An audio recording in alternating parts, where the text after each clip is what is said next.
গল্পের নাম গরিব চাষির মেয়ে। গল্পটি ভালো লাগলে লাইক, কমেন্ট, শেয়ার, সাবস্ক্রাইব করতে ভুলবেন না। রূপা একটি ছোট্ট গ্রামের গরিব চাষির মেয়ে। ছোটবেলা থেকেই চাষবাস করে তাদের জীবন কোনো রকমে চলতো। মা ছাড়া ছোট্ট মেয়েটির এই পৃথিবীতে আর কেউ নেই। ও মামা, মাঠে যাবা না? অনেক সকাল হয়ে গেল তো, চলো তাড়াতাড়ি মাঠে যাই।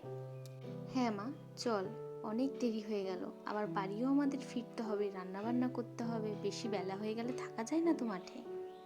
ছোটবেলা থেকেই রূপার পড়াশোনার প্রতি প্রচণ্ড আগ্রহ ছিল। গরিব হওয়ার কারণে সেটা তার হয়ে ওঠেনি।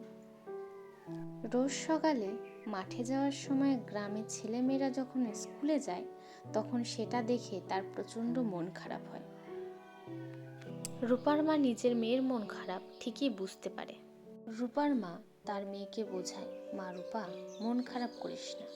তোর বাবা যদি আজ বেঁচে থাকতো, আজ হয়তো তুইও আর 5টা ছেলে মেয়ের মতো পড়াশোনা করে নিজের পায়ে দাঁড়াতেই মানুষের মতো মানুষ হতি।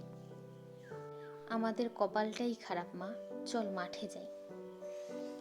কথা শেষ করে মা মেয়ে দুজনা মাঠে এসে নিজেদের কাজ করা শুরু করলো। এভাবেই বছরের পর বছর তাদের জীবন একইভাবে চলতে থাকলো। দেখতে দেখতে তাদের আরও 7টা বছর পার হয়ে গেল। দেখতে দেখতে সময় যেতে লাগলো। ছোট্ট মেয়েটির বয়স এখন 17 বছর হয়ে গেছে। রূপার মার এখন রূপাকে নিয়ে চিন্তা যে মেয়ের এখন একটা বিয়ে দিতে হবে। গ্রামের দিকে অবশ্য এটাই হয়।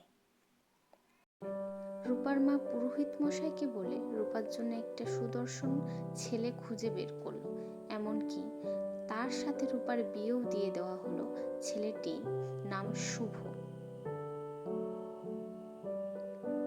খুব অল্প বয়সেই রূপার বিয়ে হয়ে গেল এই ছেলেটির সাথে।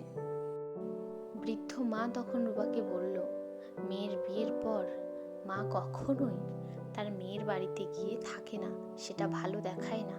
মা, তুমি সুখে থেকো। বাবা শুভ, তুমি আমার মেয়েটাকে একটু দেখে রেখো। সারা জীবন মেয়েটা আমার কষ্ট করতে করতেই জীবন চলে গেল। সারা জীবনে আমি আমার মেয়েটাকে একটু সুখও দিতে পারলাম না। তুমি আমার মেয়েটাকে একটু দেখে রেখো বাবা। অবশেষে সেই গরিব চাষির মেয়েটা সুখ খুঁজে পেল। এটা থেকে আমরা এটাই শিক্ষা পেলাম যে তোমরা সবাই ধৈর্য রেখো। ধৈর্যের ফল সবসময় মধুর হয়। শেষ অবধি তাহলে কি হলো? রূপা তার শহরের শ্বশুর বাড়িতে গিয়ে থাকা শুরু করলো এবং তার জীবনটা খুব সুন্দর হয়ে উঠল। আজকের মতো তাহলে বন্ধুরা এই পর্যন্তই। আমার সঙ্গে থেকো। ভিডিওটা কেমন লেগেছে আমাকে কমেন্টে জানিও। Tata, bye bye. সুস্থ থেকো, ভালো থেকো আর আমার সঙ্গে থেকো।